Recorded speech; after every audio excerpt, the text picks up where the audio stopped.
They speak a different language. Now, as you do a lumla up to They dress differently, and they make a lot of noise. So how come we don't notice them? Hi, I'm Johnny Bagpipes Johnston. That's right, I said bagpipes. I'm a piper. You'd be surprised how many bagpipers there are in this country.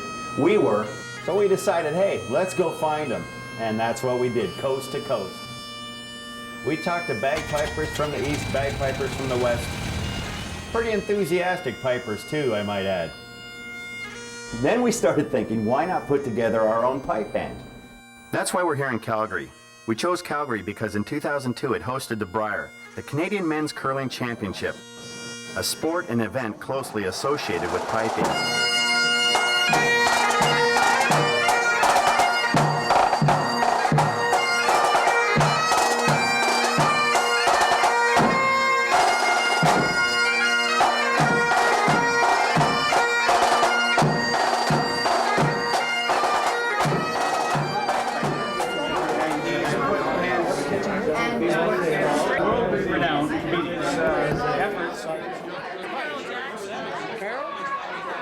So here they are.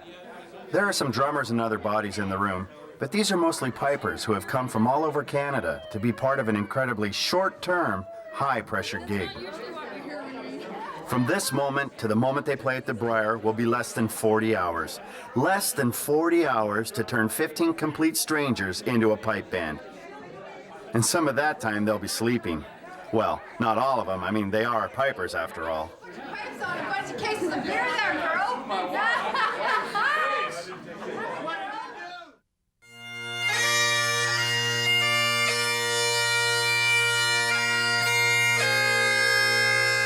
Bethany Basilian is our pipe major.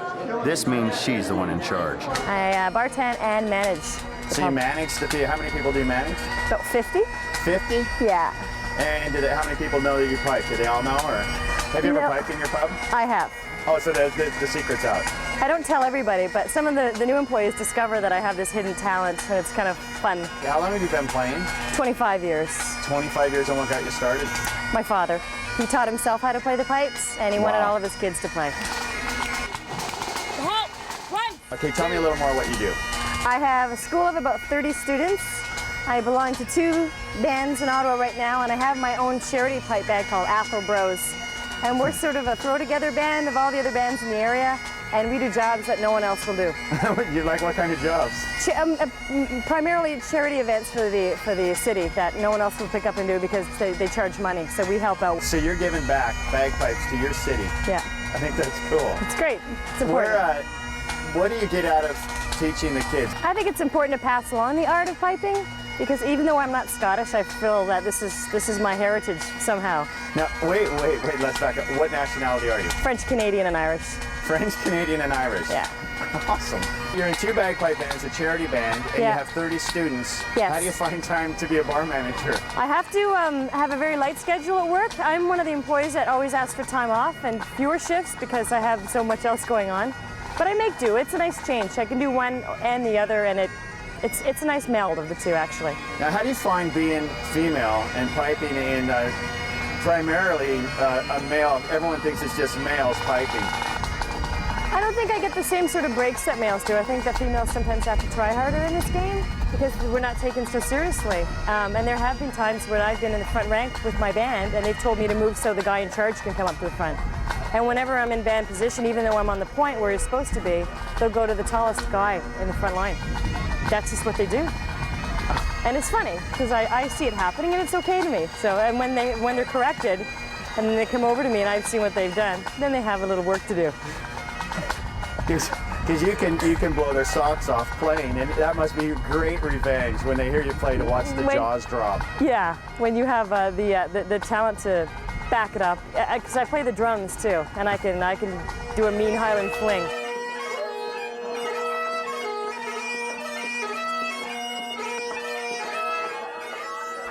So that's our pipe major. The pipe major runs the band, and we can't sneak anything by her. My first chanter lesson was May the 1st, '82. I remember it so well because I was so excited too. I just remember waking up that morning and I was like knocking on my parents' door at 7 o'clock and you know, raring to go, I guess. Now, were you blind at birth? I've never seen. So how did you learn the bagpipes?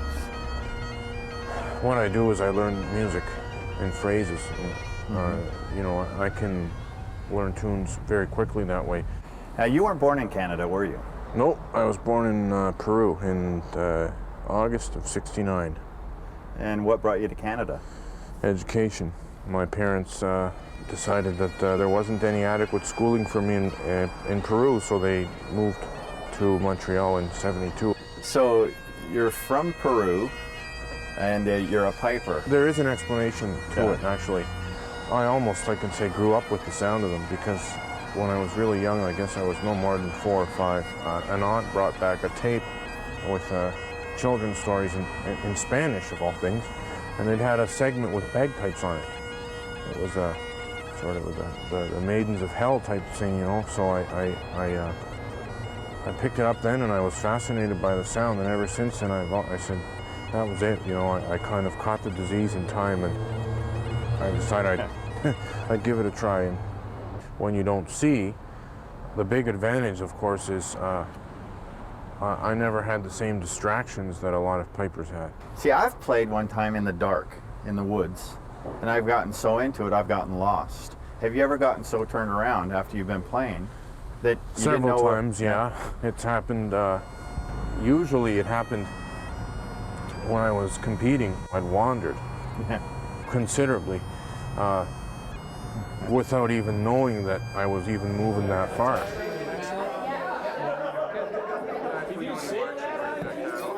This is the Highland bagpipe right here. Just let me explain a few functioning parts of it. You got a chanter with 9 notes. That's what's making all the noise. And you see the hands moving around? That's the chanter. Inside it has a reed. I'll show you that right now. Right here is a reed. That's what makes all the squawking sound. Put that in there. This is the blowpipe. It's got a one-way valve in it. So when you blow in, the air doesn't come back and give you that fresh sweep look. Got a bag. It can be made out of elk hide, Gore-Tex, and there's one other bag, brand new. It actually has a zipper that you can go in and clean them out. And these are the drones. There's 3 drones. This is the bass drone, 2 tenors, and all 3 of them have a reed sitting inside, and they tune to something. But they tune to they tune to A on the chanter, but this is actually like a 5th. That's how they sound. But if you tune them up, you can actually get it there. Now, so what you try and do is get the bass drone a little lower than that. That's the tenor that actually made the noise. So that's mainly your basic rundown on bagpipes. I can get him. I can get him.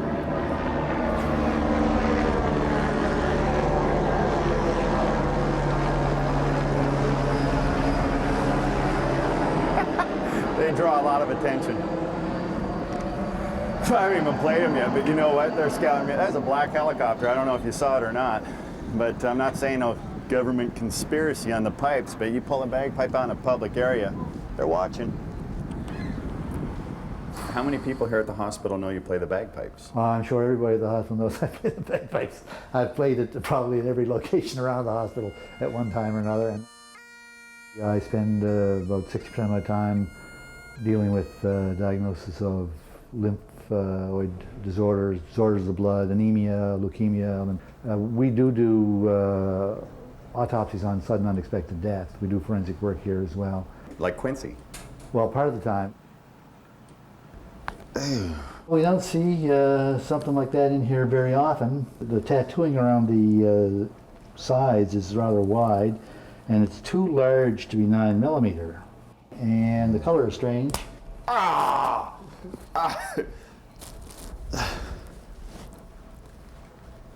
That's not bad. How did you get started in bagpipes? I used to go over to the Gaelic College and hear them playing the pipes for the mod. And I told my mother I'd like to do that. So she cashed in war bonds and got me a set of Henderson pipes in '45, and that got it started. Okay. How many war bonds? $125 worth.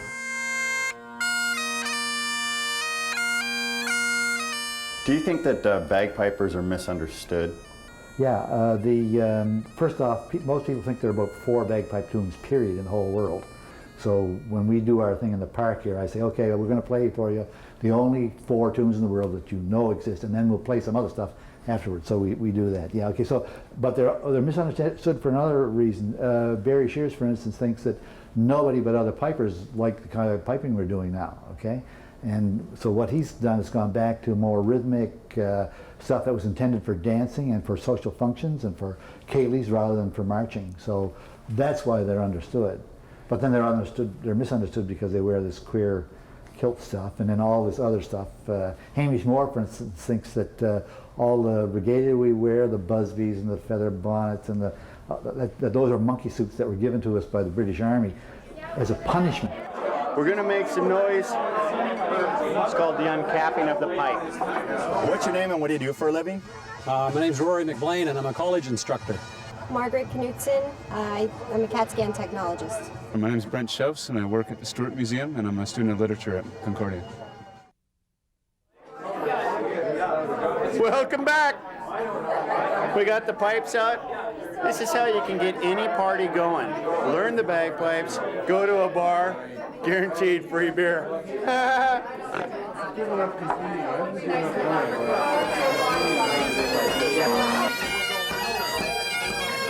So how long have you been piping and what got you started? Let's see, that would be 37. I'm calculating. That would be like 37 years, I guess. I started out as a drummer, believe it or not. Slap my wrist for that one. I'm going to be in hell for the drummers. But started out, I was, and then I said, no, this, you just bang, bang, bang all the time. So I wanted something with a little more melody to it. So I switched to the pipes. What do you do for a living? I make my living off bagpipes. I play at a department store downtown every day, well, 4 days a week, and I make reeds. And I just got into this. I used to be a stockbroker. Hated it. Absolutely hated it. Worst profession in the world. Bunch of high-pressure salesmen selling crap to people that they don't want when they don't need it. Anyway, so got out of that, and piping was my hobby. And I mean, if you can make your hobby your life, your living, what can be better? You play in a department store. How did you get that job? Actually, it's the other chap that plays 3 days a week. See, I'm Wait a minute, you're like a replacement piper for the part. No, I'm the senior guy. I do 4 days a week, see? And the other guy does 3 days a week. Him and his buddy were doing this job, but he left for 8 months, and so I got the gig. I play at Ogilvy's department store downtown. Now, they claim they're the only corporate entity that sponsors a piper on a daily basis worldwide. Now, I don't know how true that is, but I don't know of any others, so it's possible. This started just after the Second World War, and they brought a couple of guys over from Scotland to do this. So we started working in the store and playing whenever they needed us. And of course, in between times, there was all this playing at parties and fashion shows. And of course, that was a lot of fun. Everything was a lot of fun. There was a little survey in the Montreal Gazette about last year. And they were just talking about people, what are the 10 most memorable things of Montreal? And the Ogilvy Piper came up number 6, which is great for my employment security, I guess. Go back to the boss, hey, number 6, eh? Have you ever played outside Ogilvy's? Because I had some friends in Victoria that came back and they said they were on St. Catharines and heard a bagpiper around noon. Would you be tuning up out there? Or? Well, no, that's part of the tour. Like, it's a 5-story store, and we go do a little tour around each down, play down the escalator, you know, and all this. Make sure you don't trip. And then when you get to the ground floor, we go outside and just play up and down in front and around the corner. Okay, so all the way home in Victoria, when my friends came back, they were showing pictures of Montreal, and that was the story they said. See, number 6, I told you.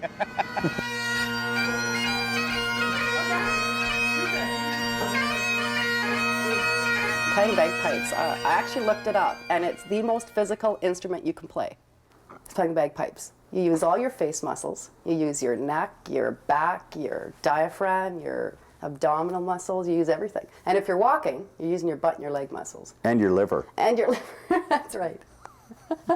That's because of the beers after bagpiping.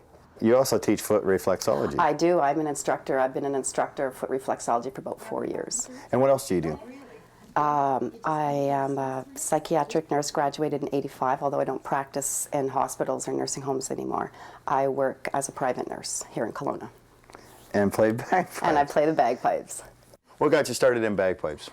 My mother decided that when I was of age to start in a pipe band that she was going to boot my butt out of bed on a Saturday morning and say, you're going to go down and sign up for the Spriggs of Heather pipe band. It wasn't the coolest instrument to sign up for when you're 10 years old and to play. Especially a moose jaw. Especially a moose jaw. Yeah, and are you Scottish? No, actually, I'm Ukrainian. Look at these people. They met less than an hour ago, but they're already like old friends. Bethany's spending time with all the pipers. I mean, she has to turn them into a band after all. There's Brad performing Velcro surgery on Carol's hat. And then there's John de Chastelaine. He came all the way from Ireland for this. I parachuted for 32 years, and I used to collect parachute jokes and bagpipe jokes. I haven't heard too many that combine the two. So, yeah, I'm aware of all kinds of jokes about bagpipers. You know, What's your favorite bagpipe joke? Sorry? What's your favorite bagpipe joke? It's hard to say. One I heard most recently was the story of a military force marching into battle behind the bagpipes and facing enormous odds.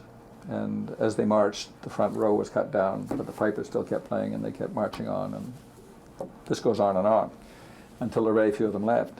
And one of the soldiers at the back of the file finally says to the pipers, for God's sake, can't you play something you like?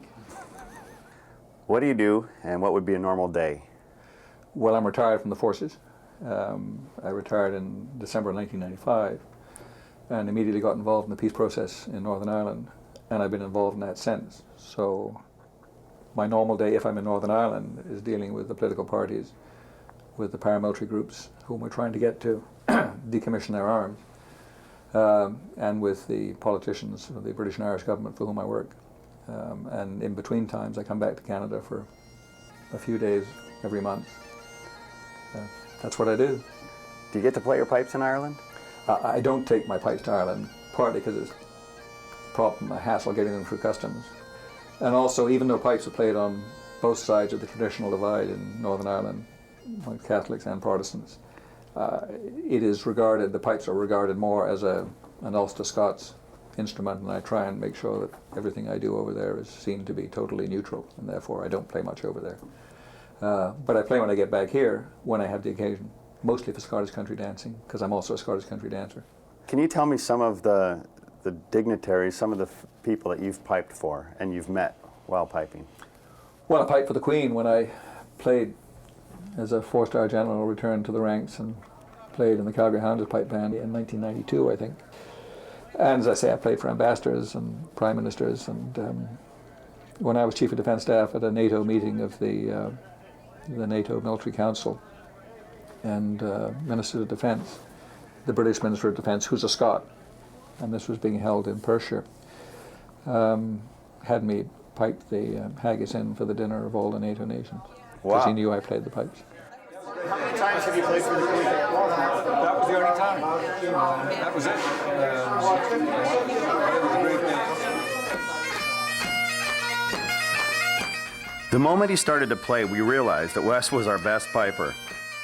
A very pleasant surprise was he turned out to be a real workhorse as well, tuning, teaching, and working with Bethany to bring the band together.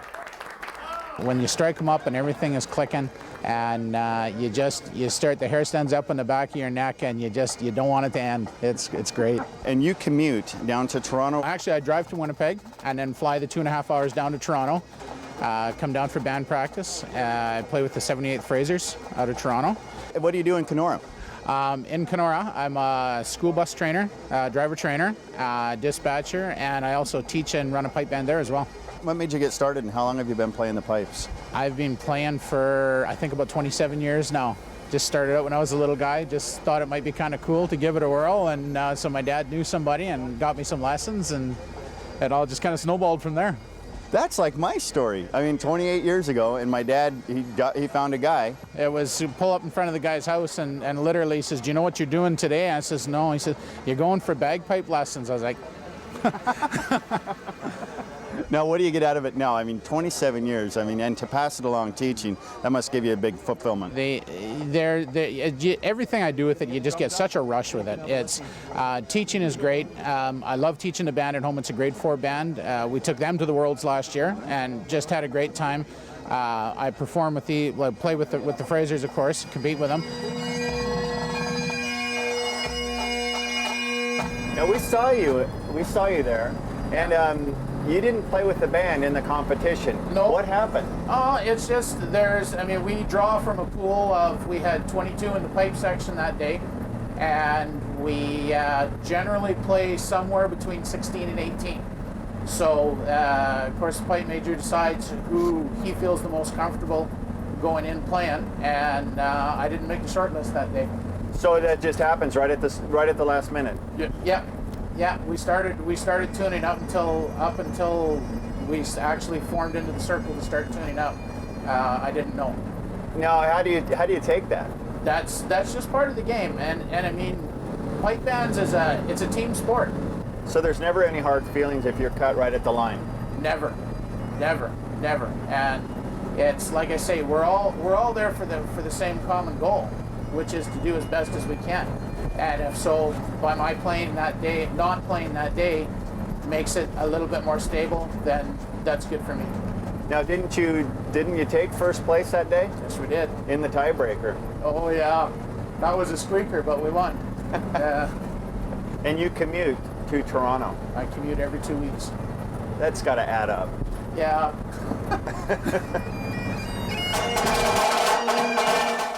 What do the pipes mean to me?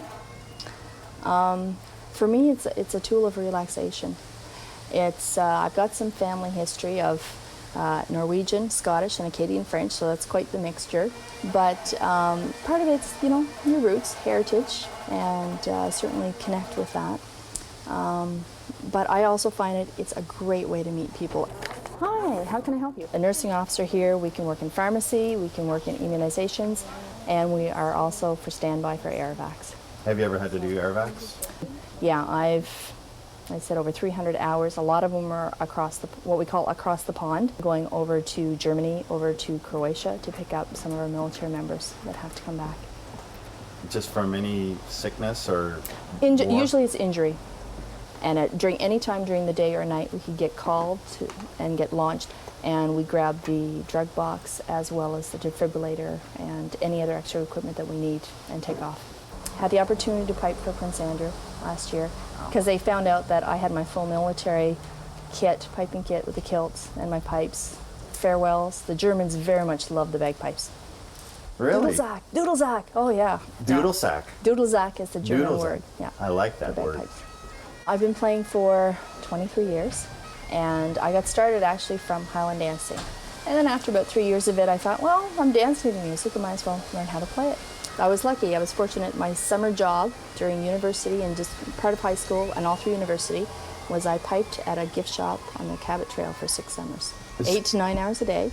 And I was getting paid, but the owner was allowing me to take tips. I'd have my pipe box open. You must have made a lot of money. I paid for my tuition, my books, and half a residence every year. My name's Bob Foster. I'm originally from Scotland, and I'm not really a car thief. I'm an engineer. I'm just helping a friend. I'm Meredith. I actually work in neurosciences, but on the side I do freelance research. I study garlic and how it interacts with pharmaceutical drugs. Hi, my name is Bob Derry. I'm a secondary French teacher, secondary school French. Let's do that again. I don't know a better way than to say it's a cooler instrument now. I don't hear people saying, my grandfather played the guitar and boy, it was neat, but the amount of people that, my Uncle Jack had a set of pipes and used to play, there's some kind of magical mystery in it that I don't know that I understand it at all. The Kensington Pub in Calgary. Outside temperature, -30. Inside, piping hot.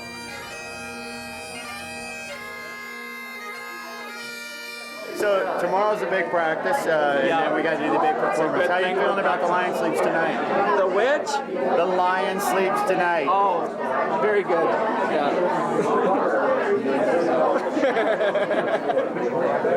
I practiced a lot. And I thought, you know, where do I fit in Canada, and where's my place as a Canadian? And I thought playing the bagpipes would be a way to feel like a part of Canada. And Is that right? Yeah, and I thought that'd be a neat thing to do. And going to Folk Fest and seeing the Pipers pipe, and I thought, yeah, that's really a neat thing. So I thought I'm going to learn to play the pipes, and yeah, just to do it, yeah. And what's your family and friends think of you playing bagpipes? Oh, a lot of them are really thrilled. They love it. Like at the lake, they're always like, let's get a parade together, and they get out the cardboard box. One plays the bass drum, and we march around, and I play. And another guy we were at a wedding reception, and we stapled a floor mat to a hockey stick and that was our flag, and we marched around, and we had the big garbage pail, and the snare drum was the flower pot, and we marched around the yard playing, and I played the pipes, and up, you know, like they love it, yeah. We get right into it, so. Is there booze involved?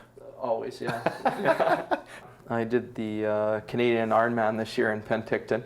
And yeah, I did it 13 hours and 48 minutes. So jeez, yeah, is that good? I don't know much about triathlon. Well, it's a 3.8 kilometer swim, and there was 1,994 swimmers. It was the largest race start in Ironman history.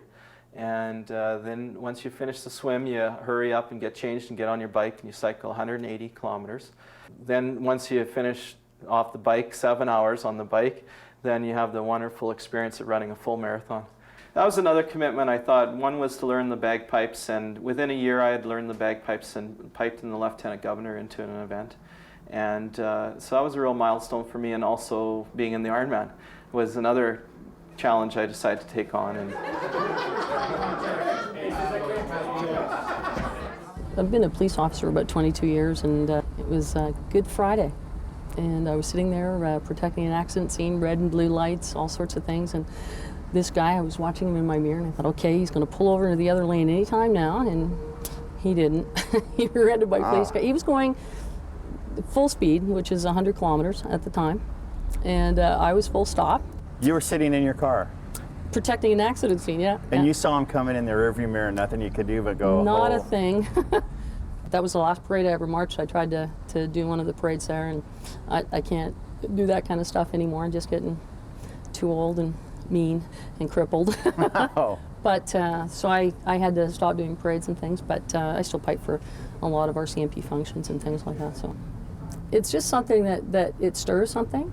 It's something that I guess you always have to, and no matter how difficult it is or how hot it is or when you're competing, how you have to tune and do all of the things that nobody understands, how difficult it is to actually get everybody together on it. It's much, much easier being an individual piper than it is, because you don't have to tune with anybody else, but there's a lot of stuff to tune on these and most people don't know. And it's just something that I think that gets in your blood. It's just something that's natural, and I don't think it has to be the fact that you have to be Scottish to do it. I think it just has to be something within you that says you can't stop. I enjoy playing for, to be honest, I guess the same reason I chose to do police work. I enjoy doing something for people that appreciate it, and I find with pipes, they either really appreciate it or really don't.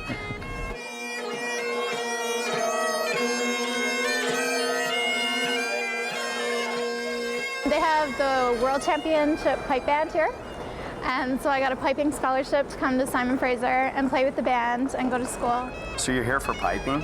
I am here for piping. They have about 5 or 6 different bands, and so you play with the top level competition bands, and then they like people from the top bands to instruct their juvenile bands. And so it's a whole big organization with hundreds of players. And so you help out there, and that pays your band dues, so everything in the band is covered. I live in an apartment off campus, and before I moved in, I told the manager that I played the pipes, and so she's like, well, that might distract the other tenants. So I had to stand in the empty suite and play my pipes, and she walked around the whole building knocking on everyone's door to find out if they could hear the bagpipes playing. And everyone said no, but I'd really like to. So she thought it was soundproof enough, and we got the suite. When did you start? I started when I was 9. My dad plays, and he taught me. Yeah, we're pipers. I took my pipes into a tattoo parlor one time and I told them I want a tattoo that looks something like this. And so they tattooed something on my back. It says Born to Rock. And then we all played together for the first time.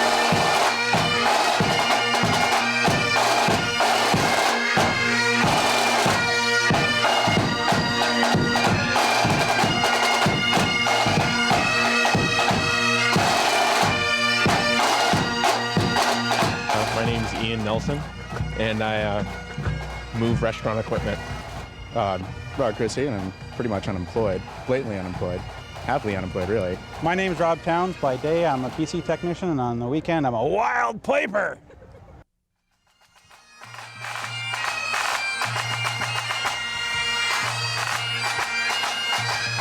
From a puppy, when you get a puppy, how much money does it take to train a police dog? Okay, you're sitting down, so I'm going to tell you. $65,000 Canadian, roughly. That's what it costs. That includes wages, dog food, the price of the dog. All these dogs here along this kennel would probably be from brokers, dog brokers somewhere in Europe. Just we have trouble finding good quality service dogs here in North America. When we buy these dogs, they have no training whatsoever. And they're worth a lot of money when we purchase them. Around 5,000 American dollars just to purchase them and get them over here. We bring these dogs in and test them and make sure they're medically fit to do the job, and then we'll put them into a training van. We've got 2 people dedicated. All they do is pre-train dogs. Once they decide that the dog has what it takes, then we'll put it in a training van with a handler. When does the officer come in to train with the dog? When do they partner up? I guess the ideal age is around 18 months. That's a good maturity level for the dog. Yeah. And then we partner them here. So our handlers come from all across Canada. And this is the only training center in Canada for the RCMP. Is that right? So it's a national training center. And we train, I'd say, 40 police dog teams a year just out of this facility. These dogs will either be trained for narcotics or explosives. Narcotics? Narcotics or explosives. Drugs. Yeah, I know what narcotics do. So how long have you been playing bagpipes? A year and a half. A year and a half on bagpipes. What got you started? I've played in pipe bands for years, but as a drummer. So I've been drumming for, since I was 8. So like, what's that, 12 years? No, roughly 30 years. So you finally found the light and said bagpipes are the way to go. Yeah, I was tired of getting teased by the pipers. No, you know what? I love the music, and it's so therapeutic for me, and I just started. Do you go home and just practice away and drift away? I hide out in the basement. Hide out in the basement, put a towel underneath the door, and play. I really enjoy it. So you practice? Do your neighbors know you play? No, nobody does. Well, some of the people in my pipe band know, but I haven't come out of the basement yet. Don't laugh. So how old is this one right here? This little pup is 8 weeks of age. So when will he start chasing the bad guys? You know what's really neat about our little pups is we start training them when they're 3 days of age. We do 3 days of age. We start little tactile stimulation things. We call it early neurological stimulation. Help! Help! Oh, what's that? Billy's got his foot caught. Oh, we better go get help! Help! Hey, you got your fly in my mouth. Oh. Garth volunteered to ask his drum corps from the Calgary Police Pipe Band if they would drum for us. It was our lucky day when they agreed.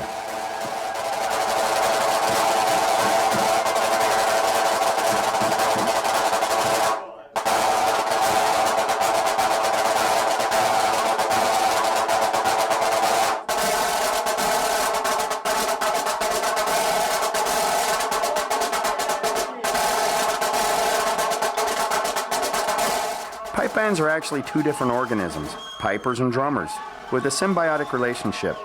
We need each other, but we don't always appreciate each other. You can drum with us. You can be our drummers. Please.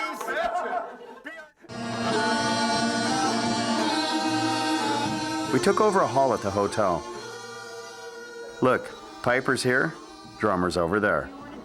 Do you want to do Flowers Scotland into Bonnie Dundee? Yeah, why don't try that? We don't know how it's going to go. Let's figure it out. It ends on D, so. doesn't help me. My name's John and I'm a piper. None of you have been to AA. The songs are standard tunes, except for one, The Lion Sleeps Tonight. Beth and I worked on the arrangement and sent the music to the pipers. But until they sat down and started working at it, there was no way to know whether they would actually be able to do it. Everybody try the second part.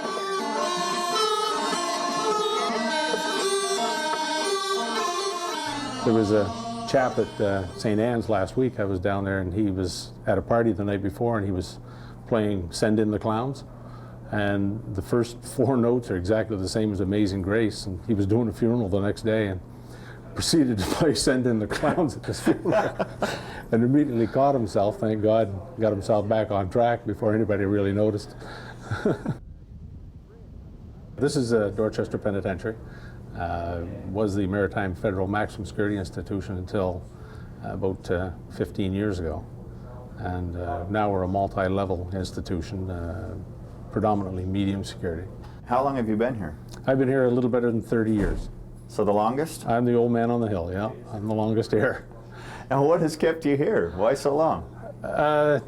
I started back in back in '71 and said I'd stay until something better came by, and of course got married and had kids, and nothing better came by yet that I was qualified for. So I'm stuck here now.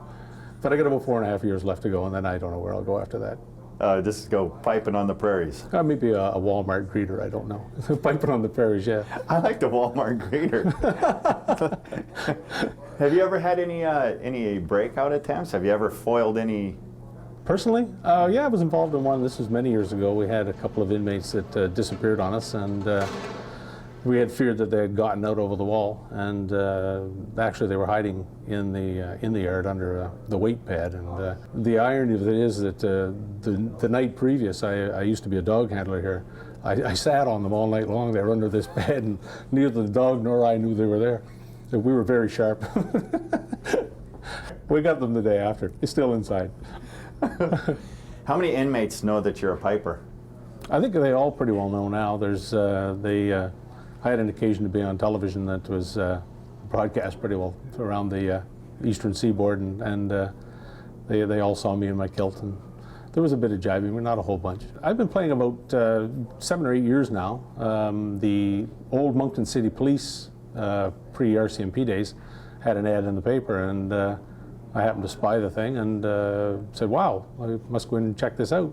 And I'd just gone through a divorce at the time, so money wasn't really great, and they talked about the price of a chanter and the tutor, and I thought, ooh, I don't think I can do that. That's $80. That's a lot of eating. That's a lot of craft dinner. So anyway, went over and tried it, and I got hooked on it, and saved my pennies and bought myself a set of cheap pipes, and good pipes, but cheap pipes, and it's been going ever since. Bagpipes only have 9 notes, so they're extremely limited in their range. I do The Lion Sleeps Tonight on stage, but it's really tricky. And doing it with 15 pipers, harmonies, and half a dozen drummers, it's the tune that could really trip us up. In rehearsal, we went over it again and again, but there were problems every time. 20 people learning a new song in one day. What could we expect? I actually had my doubts that the band could pull it off, but Beth had faith. The Lion Sleeps Tonight stays in. Because you never hear, like on an airplane, stand back, I'm an astrophysicist, I can land this thing. I can save this man, yeah. I was hoping you'd be in a lab coat. For some reason I pictured, I guess I watched The Simpsons too much, a lab coat, and then the pens and the big thick glasses, yeah. Well, actually, yeah. You've changed the whole stereotype of astrophysicists. Oh, good.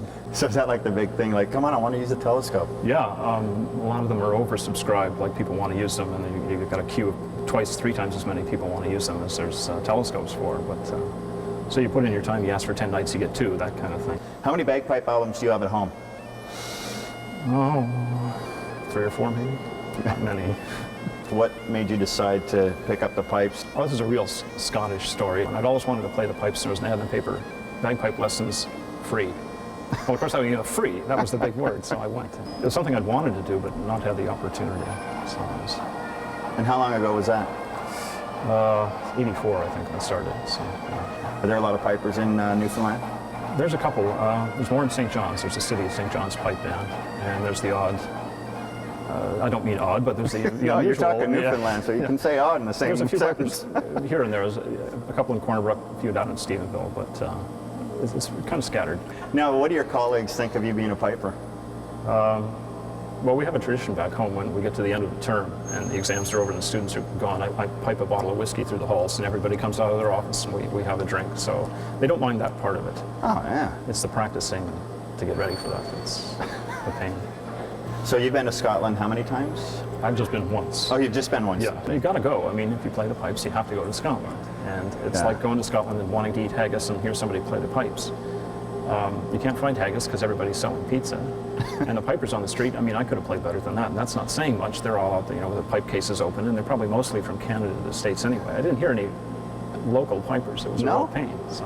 Were they making money? Yeah, that's the sad thing. If I'd have brought my pipes.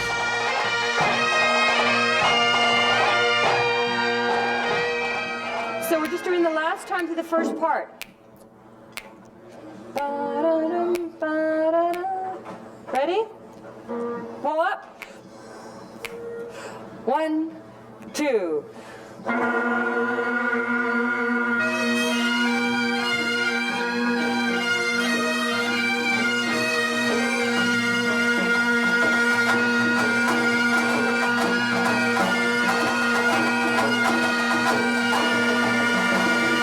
We kept working on The Lion Sleeps. Who didn't stop?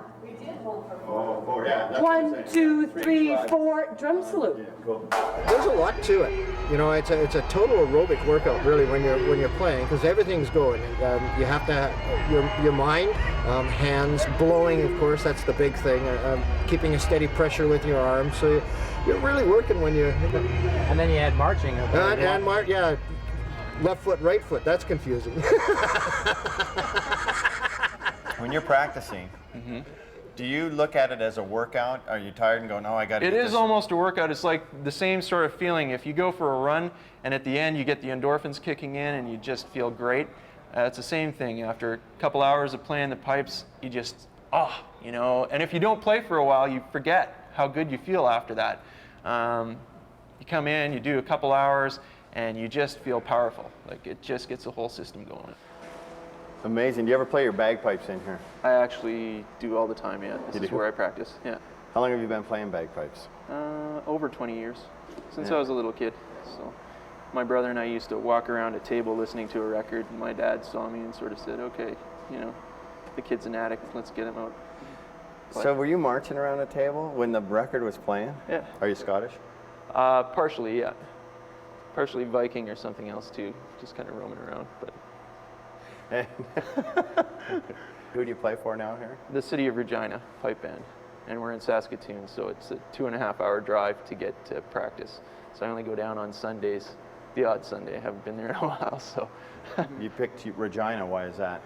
There's a more competitive band there. Our pipe major actually used to play with the world champions, Simon Fraser University. Oh, I've heard of him. And yeah, his name's Ian McDonald, and he's a really fantastic player, a great pipe major. So I wanted to be on a more competitive level, so I'm playing with them. Throughout the summer, we're eating fresh fruit, and it beats the store-bought stuff hands down. How do you go into a grocery store now and buy something that you know?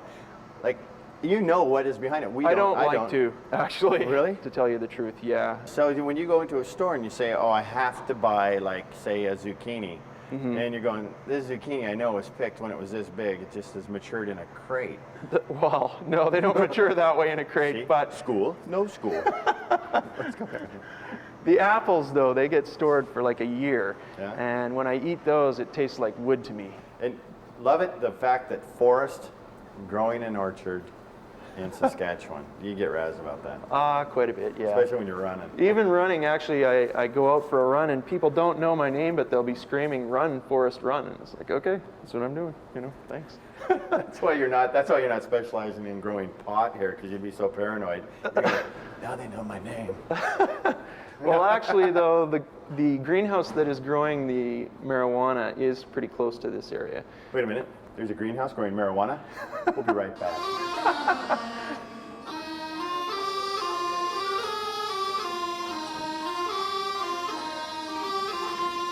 Take your time. You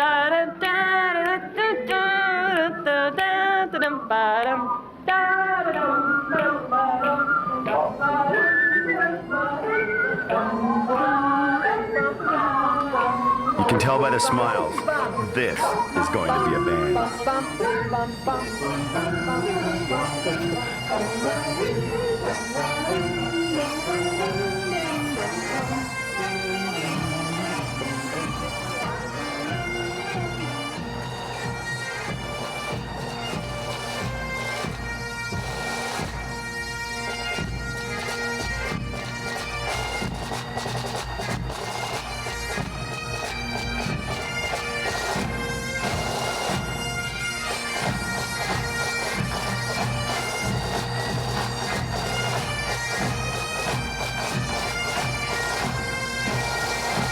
Let me ask you this, do you think bagpipers are misunderstood?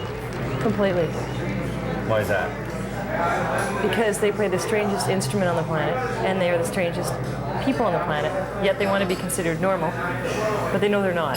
So it's a whole conflict of, they're sort of schizophrenic in their own way. In a good way, in a healthy way, but... You don't think pipers are normal? Not at all. No, because we're all strange, we all have our little quirks, and we all know each other in some way, and the world's very small for all of us because we seem to all have friends in common. So there's a lot of pipers around? There are, yeah, you'd be surprised.